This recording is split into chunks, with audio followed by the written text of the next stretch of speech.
Olá, eu sou o professor Adão, do Instituto de Matemática do UFRJ, e hoje gostaria de falar com vocês sobre o Teorema do Confronto, um teorema da ementa do curso do Cálculo 1, e é um teorema que é usado essencialmente para calcular limites de funções que têm um comportamento não tão simples, mediante a comparação com outras funções que têm um comportamento mais fácil de entender, digamos assim.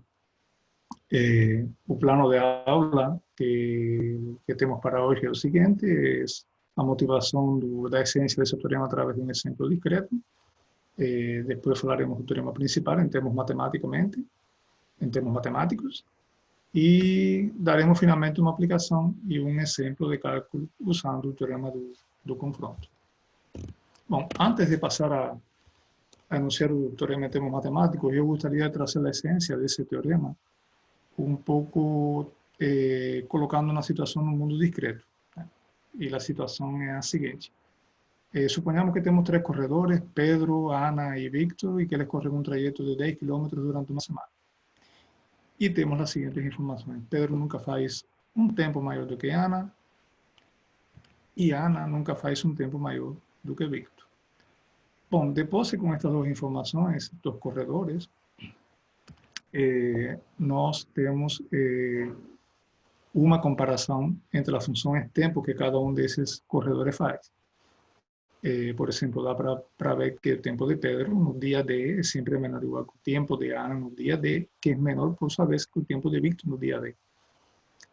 Então, esta comparação de tempo pode ser entendida como funções. São funções discretas, obviamente, porque são funções que estão definidas sobre o dia em questão. Mas você vê que temos estas funções tempo ordenadas da seguinte maneira. Dessa forma que está aqui: o tempo de Pedro é menor ou igual que o tempo de Ana, que é menor ou igual que o tempo de Victor, em cada dia da semana. E surge a seguinte pergunta bastante simples, que é: supondo que na quarta-feira Pedro e Victor levaram 47 minutos para fazer o trajeto, quanto tempo levou Ana nesse dia para fazer o trajeto de 10 km?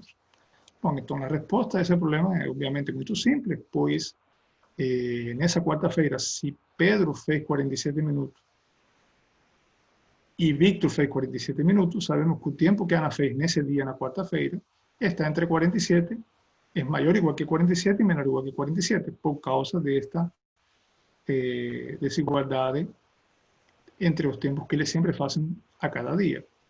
Como o único número que é maior ou igual que 47 e que é menor ou igual que 47 é o próprio 47, então Ana fez nesse dia exatamente o percurso em 47 minutos. Este é um exemplo muito trivial que mora no mundo discreto, de uma variável discreta, que é a variável dia. Entretanto, ele traz em si um pouco a essência do teorema do confronto.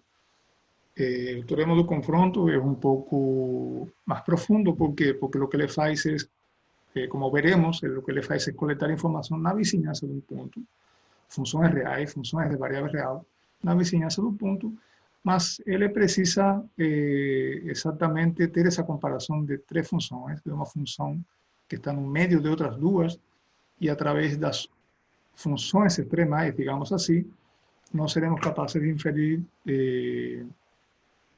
resultados de cálculo de limite na função que está limitada, na função do meio, a função que está limitada superiormente e inferiormente. Então, vamos lá. O que diz o teorema do confronto em termos matemáticos, propriamente ditos?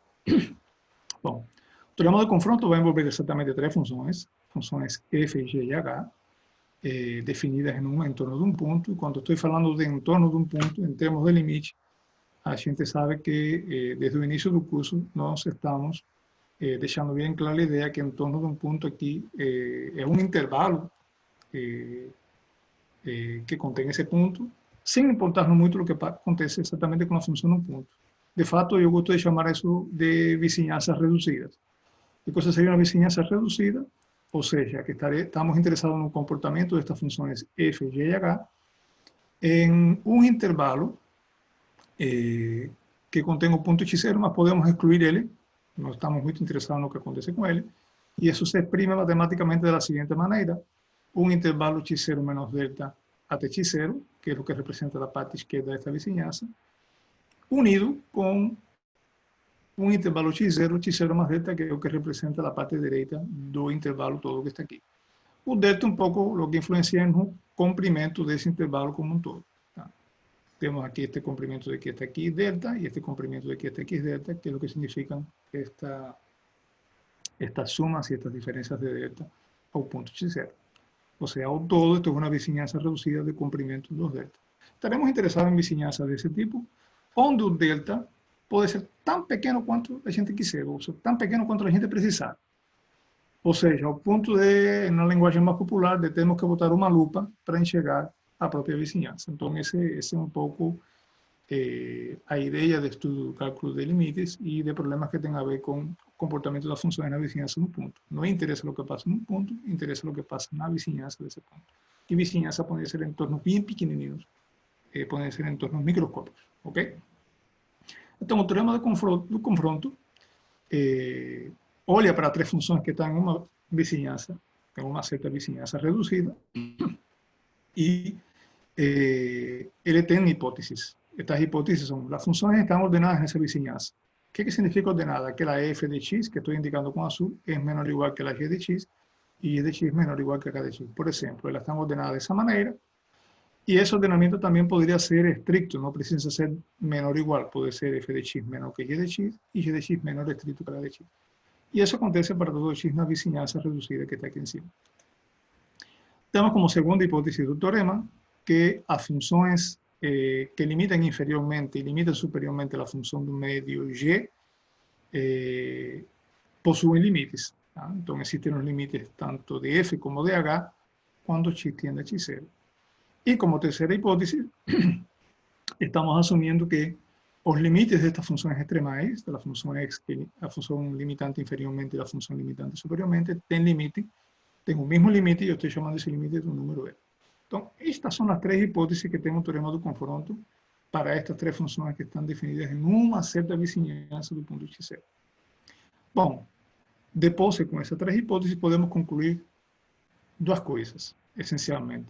Uma é que existe o limite da função g, que está no meio, da função que está controlada por f e por h, e, além disso, como é de se esperar, de forma similar ao caso do exemplo dos corredores, o limite dessa função não poderia ter outro valor senão um número L. Ou seja, existe o limite da função g, que está limitada superiormente por h e inferiormente por f, e como estas duas funções dos extremos têm um limite, têm o mesmo limite L, então g não tem outra opção que ter limite L também.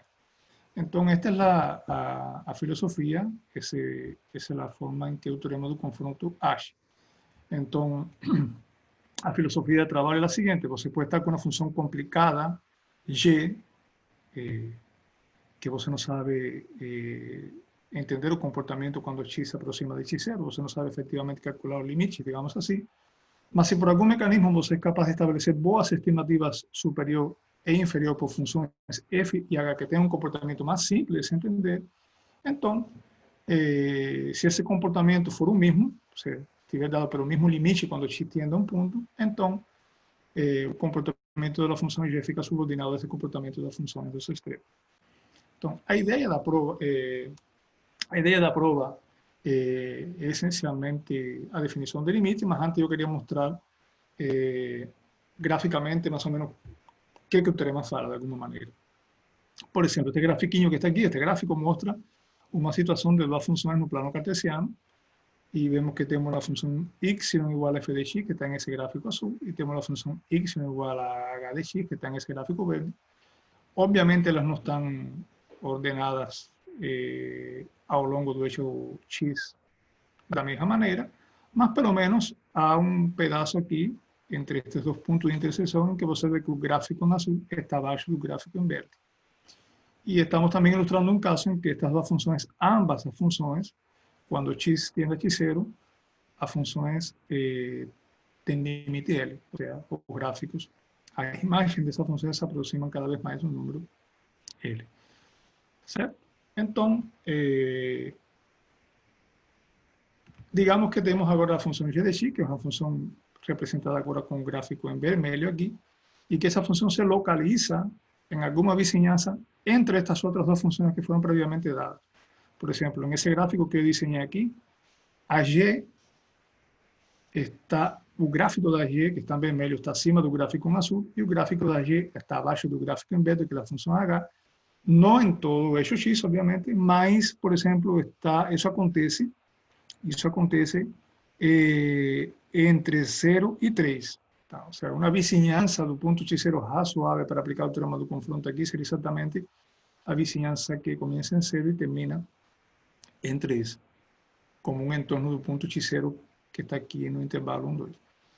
¿Por quê? Porque en esa vizinhança, pode ser qualquer vizinhança menor do que essa, mas essa é o suficiente para você ver que as funções estão ordenadas, porque, por exemplo, entre 0 e 3, você vê que o gráfico em azul está abaixo do gráfico em vermelho, e o gráfico em vermelho, por sua vez, está abaixo do gráfico em verde. Bom, como as funções com gráfico azul e gráfico em verde tinham um limite L quando x tiende a x0, essa comparação das funções, essa comparação da função g que ficou entre essas outras duas previamente dadas, ok? No gráfico em azul e o gráfico em verde, ela ficou obrigatoriamente forçada a ter limite L quando x tiende a x0, tá? Por causa desse ordenamento nessa vizinhança e por causa das funções extremais com gráficos azul e verde terem limites iguais. Então, a prova do teorema realmente é uma prova relativamente simples, porque ela está sustentada sobre a definição de limite. A definição de limite, que já tínhamos trabalhado um pouquinho nas primeiras aulas, o que quer dizer exatamente que toda vez que, se uma função tem limite L, então toda vez que você pegue uma faixa L mais epsilon, L menos epsilon, o gráfico da função, ou as imagens da função estão todas colocadas dentro desse intervalo, para um certo intervalo, um entorno X suficientemente pequeno.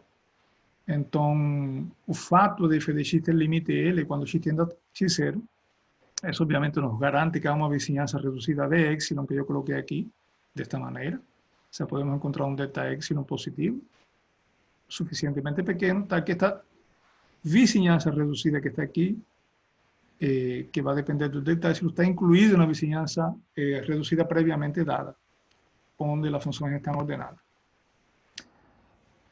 E esse fato da função ter limite L garante que exatamente a função f de x está entre es menor que L más epsilon y es mayor que L menos epsilon para todos x que están en esta vizinhança reduzida, menor ainda, podendo ser menor ainda que a vizinhança original. Bom, e essa é a definição de limite, de fato. E isso acontece para qualquer epsilon. O que acontece? Se você reduz o epsilon, mientras mais pequeno seja esse epsilon que está aqui, o que pode acontecer é que você tenha que diminuir sua vizinhança epsilon, que está aqui em torno do ponto x0. Ou seja, isso quer dizer que o delta epsilon pode ser ainda menor todavia, para poder garantir a desigualdade. Bom, da mesma maneira, o mesmo acontece com a função h, porque a informação que temos do teorema é que h tem limite L. Logo, reduzindo ainda mais um pouquinho a vizinhança, se for necessário, nós conseguimos que h seja menor que L más epsilon e maior que L menos epsilon. Exatamente. Epsilon pode ser tão pequeno quanto quiser, porque lo que sabemos que las imágenes de f de h se concentran muy próximo del número L para cualquier taxa de erro epsilon que nos fixemos. Esa es la idea de la definición de limite. ¿Ok? Bueno, entonces, ¿qué acontece? De acuerdo con las hipótesis del teorema, tenemos estas dos desigualdades aconteciendo en una vizinhança reducida, que está contenida en la vizinhança original, pero la definición de límite de f de h, más por otro lado tenemos que las funciones están ordenadas, que es a primeira das hipóteses do teorema do confronto. Então temos que a função g de x, que é menor ou igual que h de x, agora é menor que L más epsilon. E a função g de x, que é maior ou igual que f de x, agora é maior que L menos epsilon por causa desta desigualdade que está aqui. Então, o ordenamento me coloca g entre f e h, e aproveitamos então esta estimativa superior e esta estimativa inferior. Então, no final das contas, o que temos que g também ficou abaixo de L más epsilon e ficou acima de L menos epsilon, nessa mesma vizinhança reduzida que a gente usou para f e para h. Bom, isto significa exatamente que, como epsilon é arbitrário, epsilon pode ser escolhido tão pequeno quanto quisermos, que o limite da g, quando x tende a x0, também é reto. Então, é uma consequência imediata exatamente da definição do limite e do bom ordenamento que tem essas funções entre si, e, além disso, do fato que as funções f e h têm o mesmo limite. Bom, então, uma vez que nós aceitamos a prova do teorema, notem que o enunciado do teorema foi emitido na vizinhança de um ponto x0. Eu gostaria de fazer alguns comentários adicionais. Esses comentários adicionais acrescentam que, bom, tudo bem, eu enunciei o teorema como se estivesse parado num ponto x0 da reta real em questão, mas o teorema vale também para quando estamos tratando limites laterais. Não só podemos aplicar o teorema, ou não só o teorema vale quando você está considerando limites quando x tiende a x0, sino para limites laterais também. O teorema pode ser aplicado quando x tiende a x0 menos, que são limites laterais pela esquerda, ou quando x tiende a x0 mais, que são os limites laterais direitos. Bom, nesse caso, nós teríamos que verificar as hipóteses do teorema, ou seja, verificar comparações, as três hipóteses que vimos no teorema, em vizinhanças laterais. Quando estamos queriendo aplicar o teorema para limites laterais izquierdos, então as vizinhanças que estamos procurando são, verificamos as hipóteses em vizinhanças laterais izquierdas a x0. Quando queremos aplicar o teorema a limites laterais direitos, temos que procurar por verificar as hipóteses do teorema em vizinhanças laterais direitas de x0, que tem esse formato que está aqui, x0 e x0 mais um pouquinho. Também gostaria de dizer ou de comentar que o teorema também se aplica quando estamos considerando limites quando x vai para menos infinito ou quando x vai para mais infinito. Nesse caso também, o que temos que tomar o cuidado de que todas as hipóteses do teorema têm que ser verificadas em vizinhanças de menos infinito ou vizinhanças de mais infinito. Lembrando que uma vizinhança de menos infinito é qualquer intervalo da forma menos infinito a, onde há um certo número que vai depender do problema em questão.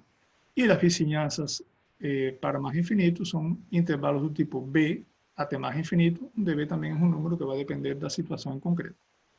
Tá bom? Então, o que queremos fazer agora? O que eu quero fazer agora é com você. Primeiro é dar uma aplicação clássica desse teorema, que é muito importante e muito útil também. E depois resolver um exercício, um exemplo prático mesmo de como aplicar o teorema para calcular limite. Ok.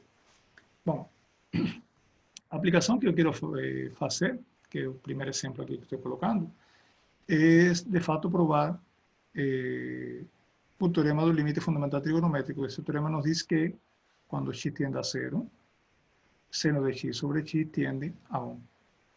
Bom, e este é um limite que em geral não é tão fácil de calcular diretamente pelos métodos tradicionais que nós aprendimos até agora no curso. Por quê? Porque há uma competição de funções em torno do zero de naturezas distintas, ok? No denominador temos uma função linear, que é a função x, e no numerador temos uma função trigonométrica, que é o seno. Claramente vemos que já sabemos que a função seno é contínua. Luego, cuando x tiende a 0, seno de x tiende a 0, y cuando x tiende a 0, x tiende a 0. Entonces, este cociente que está aquí, no podemos aplicar la regla del cociente porque tenemos una indeterminación. Entonces, ya sabemos que esto es un cociente que carrega aproximaciones de tipo 0 sobre 0. El numerador se aproxima de 0 y el denominador se aproxima de 0 en la medida que x tiende a 0. Y eso es un problema porque indeterminaciones de tipo 0 sobre 0 pueden conducir a casos en que el límite no existe y cuando existe la gente tiene que procurar algún mecanismo de factoración o de algún cancelamiento o de alguna simplificación que nos permita saber cuál es el número que está por detrás de ese límite caso él existe. Entonces, en el caso del límite fundamental trigonométrico, nós vamos fazer isso com a ajuda da geometria do círculo unitário. Então, a geometria do círculo unitário e ferramentas básicas do ensino médio nos ajudam a entender por que esse limite é 1. Bom, intuir por que é 1, nos dias de hoje é muito simples. Hoje temos até calculadora científica, que se você coloca x em radiano, não x em graus, mas se você coloca x em radiano e começa a fazer esse x próximo de zero e faz a conta do seno de x e divide por x em uma calculadora científica, você vai ver rapidamente que esse quociente rapidamente vai aparecer 0,9999. É um experimento que vocês podem fazer aí em casa. Então, é razoável esperar que esse limite seja 1. De qualquer maneira, quando a gente coloca um limite, tem que intuí-lo de alguma maneira por alguma heurística. Nesse caso, estou dizendo que a heurística é simplesmente façam cálculos para ângulos pequenos e vocês verão que realmente se aproxima de 1 muito rapidamente esse quociente. Bom, então, para provar isso com rigor, a gente vai usar o teorema do confronto e vou me apoiar dessa figura que eu fiz aqui, que consiste de um ciclo de rádio 1, cuya área é π, como todos sabemos, a área do ciclo unitário é π.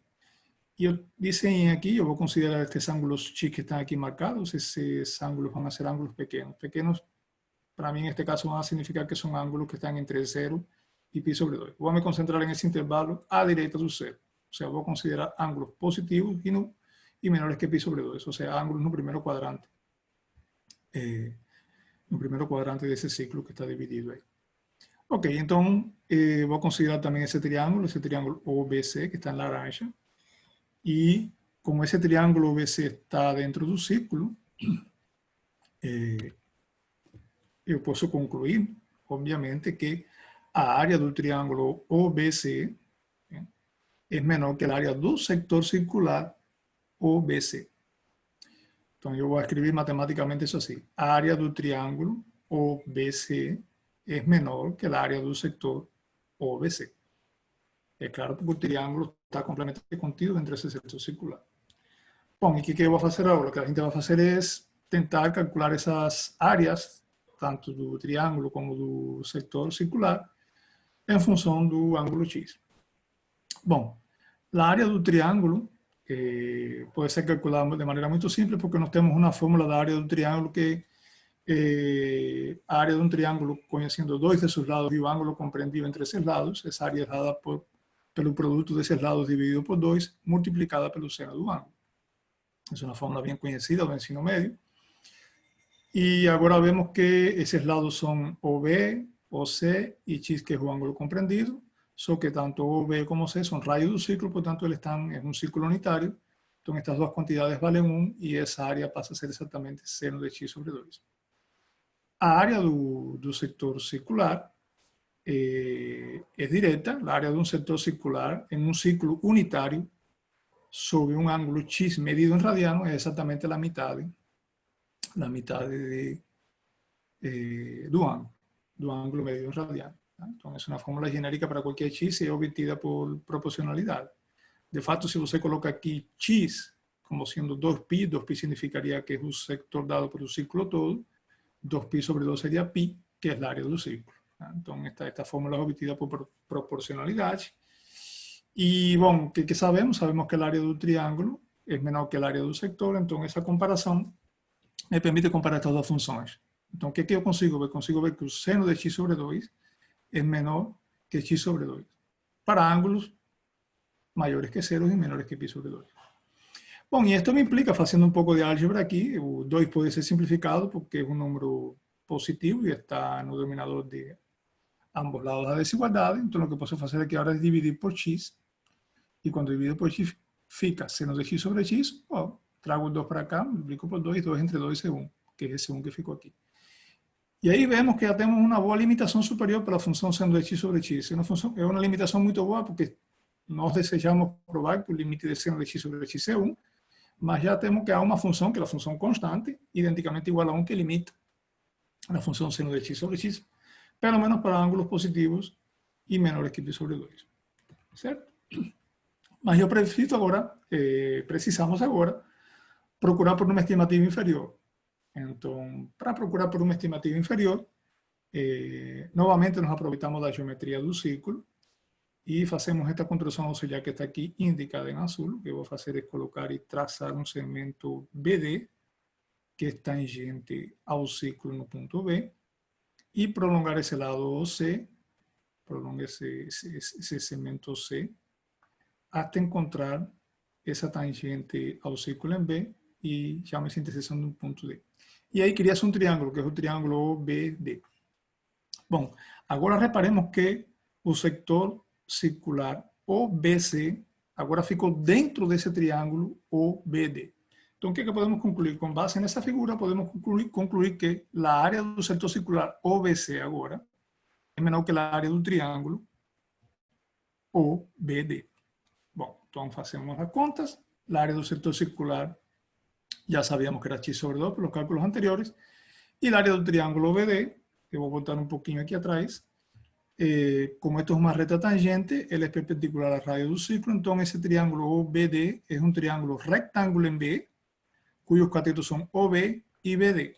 Entonces, voltando un poquito aquí, sabemos que el área del triángulo OBD es OB veces BD sobre 2. OB es radio del ciclo, por tanto B vale 1. Mas si voltamos un poquito atrás, ya sé que OB es 1, que es radio del ciclo. ¿Quién sería BD? BD é muito simples de conectar com a tangente do ângulo x. Por quê? Porque a tangente de x em um triângulo retângulo é o cateto oposto, que é BD, sobre o cateto adjacente. Mas o cateto adjacente é 1. Portanto, a tangente de x neste triângulo é exatamente quem? BD.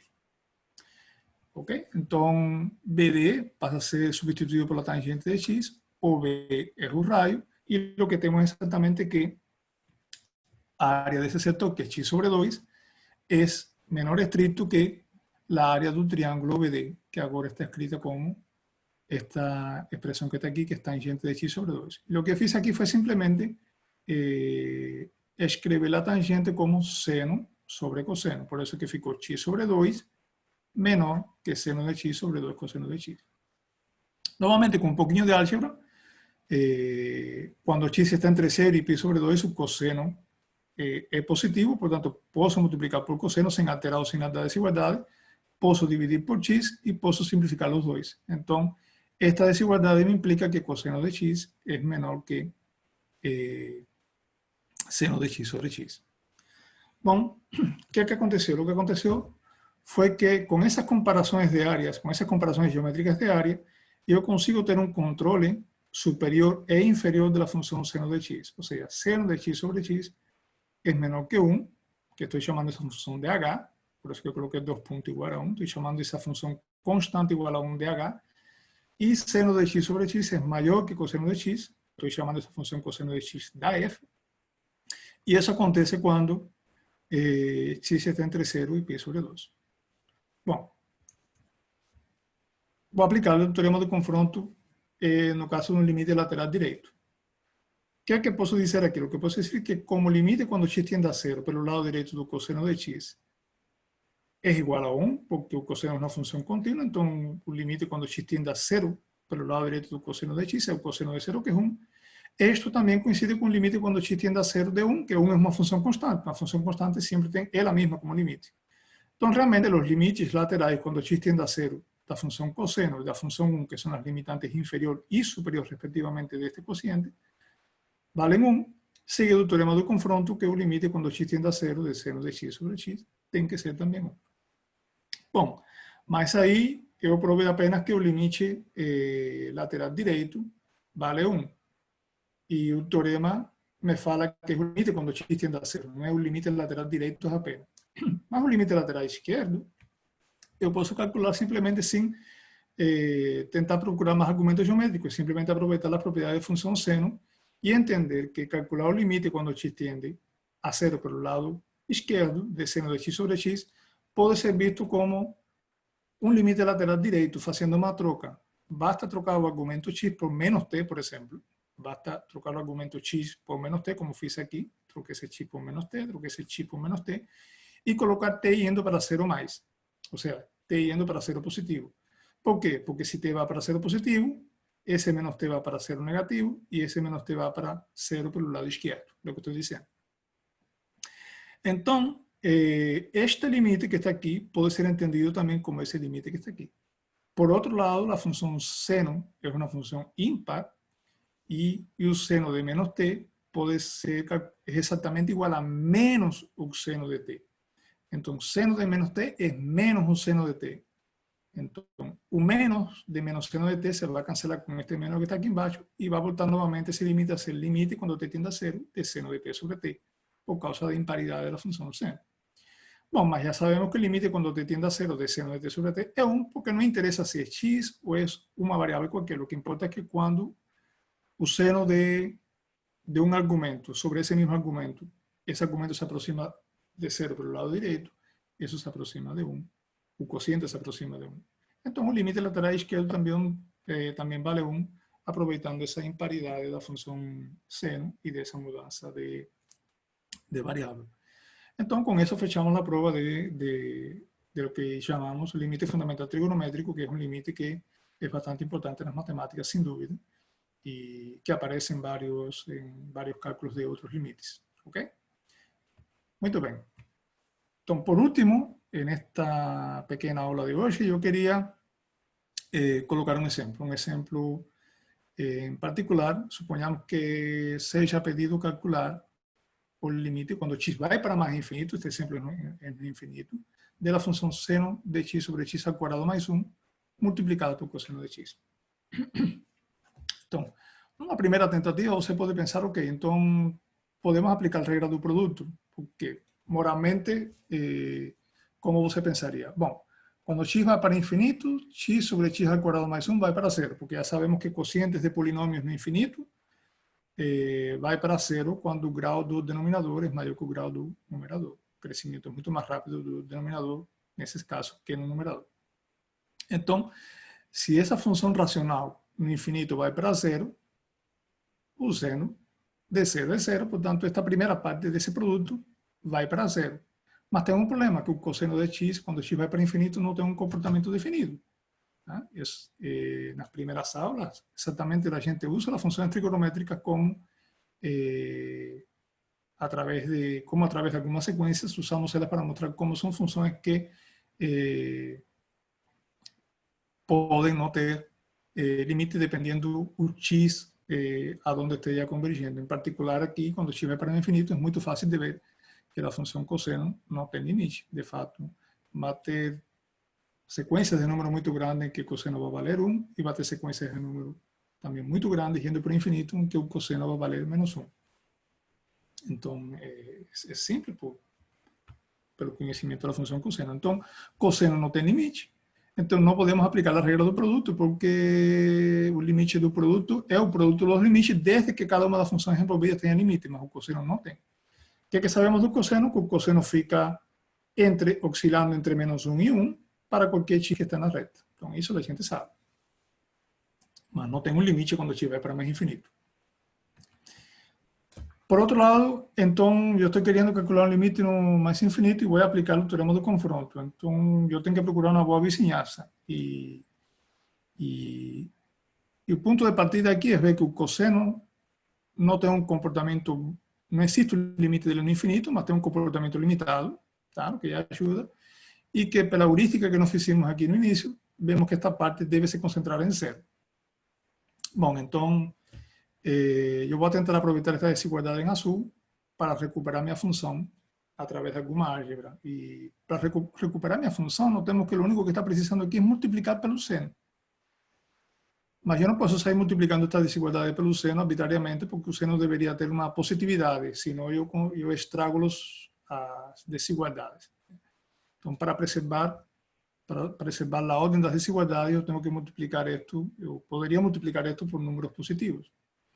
Entonces, lo que yo quiero mostrar en este segundo paso aquí es que tenemos que tomar cuidado al hacer las cosas, y yo quiero mostrar para ustedes que, por ejemplo, si x for positivo, cuando x es positivo, entonces la función x sobre x cuadrado más 1, que es la función que está en el argumento del seno, está entre 0 y pi. Bueno, si eso fue verdad, si para todo x positivo, x entre x cuadrado, x dividido por x cuadrado más 1 estuviera entre 0 y pi, ok, porque el seno siempre sería positivo. El seno es siempre positivo, la función seno es positiva cuando los ángulos están entre 0 y pi, o sea, en el primer y en el segundo cuadrante cartesiano. Entonces, de facto, eso es verdad. ¿Y cómo yo voy a ver eso? Un lado izquierdo de esa desigualdad es obvio, porque si x es positivo, el numerador es positivo y este denominador es positivo, cociente de números positivos es positivo, por tanto, esto es mayor que 0. a desigualdade do lado direito, eu posso ver da seguinte maneira. Eu vou olhar para o inverso desse quociente, que é x quadrado mais 1 sobre x. X quadrado mais 1 sobre x pode ser escrito como x mais 1 sobre x. Bom, y esto es una conta que aparece varias veces en varios ejercicios de matemática elemental, de ensino medio, que la suma de un número más su recíproco es siempre mayor o igual que 2.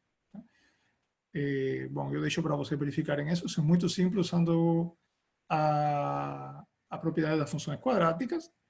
Ou também você pode usar que a média aritmética de dois números é maior ou igual que a média geométrica. Então é muito fácil ver que a suma de estes dois números é maior ou igual que 2 vezes a média geométrica de estes dois, mas a média geométrica de esses dois é 1, portanto isso é maior ou igual que 2. E 2 é maior que 1 sobre π. Ok, então realmente x cuadrado más 1 sobre x es mayor que 1 sobre pi, entonces podemos invertir y x sobre x cuadrado más 1 es exactamente menor que un pi que está aquí. Entonces, de facto está verificado. Cuando x es mayor que 0, tenemos que este argumento de la función seno está entre 0 y pi. Por tanto, tenemos la garantía de que la función seno de x sobre x cuadrado más 1 es mayor que 0 para todo x que está en esta vizinhança que voy a llamar de b+, y esa vizinhança va a ser una vizinhança do infinito que comienza en 0. Una vizinhança que comienza en 0 y va hasta infinito. O sea, para todo número positivo, la función seno de x sobre x cuadrado más 1 es positivo. Muy bien. Entonces, ahora sí, como esto tengo un sinal positivo, yo puedo pegar esta desigualdad en azul que está aquí encima y multiplicar por la expresión seno de x sobre x cuadrado más 1. Cuando la gente multiplica, que obtenemos ese menos 1 multiplicado por esto, da exactamente menos ese seno, que va a ser menor o igual que seno de x sobre x cuadrado más 1 multiplicado por el coseno, que por su vez va a ser menor o igual que 1 multiplicado por la función seno de x sobre x cuadrado más 1. Entonces, ¿qué aconteció? Aconteció que la función en la cual estábamos interesados, que es seno de x sobre x cuadrado más 1 multiplicado por coseno de x, ficou ahora limitada superiormente por esta función que estoy llamando de h, que es la función seno de x sobre x cuadrado más 1, y ficou limitada inferiormente por la función menos seno de x sobre x cuadrado más 1. Y todo eso es verdad, esa desigualdad es verdad cuando x es estrictamente positivo. Bueno, ahora estamos en condición de aplicar el teorema de confronto. Ya tenemos las tres funciones ordenadas, la función que queremos calcular el límite y las funciones extremais, limitante superior, limitante inferior. O que acontece? O limite, como ya teníamos comentado, o limite cuando x vai para más infinito de x sobre x cuadrado más 1 es 0. Y além disso, como la función seno es continua, nós temos que o limite quando x vai para infinito do seno de x sobre x cuadrado más 1 é o mesmo que o seno desse limite aqui dentro. Ou seja, o limite entra dentro do argumento da função seno por causa da continuidade da função. Como esse limite é 0, então temos que ter seno de 0, que é igual a 0.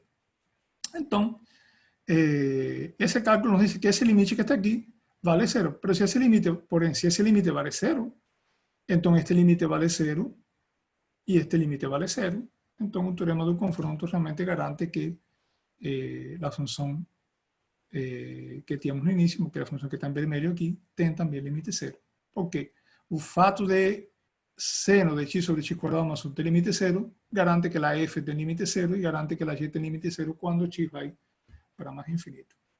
Então, isso aí, eu queria falar dessas duas coisas para vocês hoje. Teremos uma lista de exercícios sobre criar habilidades para aplicar o teorema do confronto, que será enviada para vocês. E apenas para fechar, eu queria mostrar o gráfico dessa função que nós calculamos aqui, o gráfico dessa função que está em vermelho. Eu mudei um pouquinho aqui a escala, mas você vê que é uma função que rapidamente, quando x vai para infinito, para menos infinito também, ela faz oscilações, mas essas oscilações vão se atenuando cada vez mais, vão ficando cada vez mais próximas de 0, como nossos cálculos aqui mostraram, usando o teorema do confronto. Bom, finalmente, estas são as referências básicas do curso. Nós estamos usando como livro texto básico o livro do James Stewart, volume 1. E também temos uma bibliografia aqui complementar que de professores do Instituto de Matemática, que é uma bibliografia que está disponível online. Vocês podem baixar nesse endereço que está aqui. Então é isso. Muito obrigado. Espero que tenham gostado e até a próxima.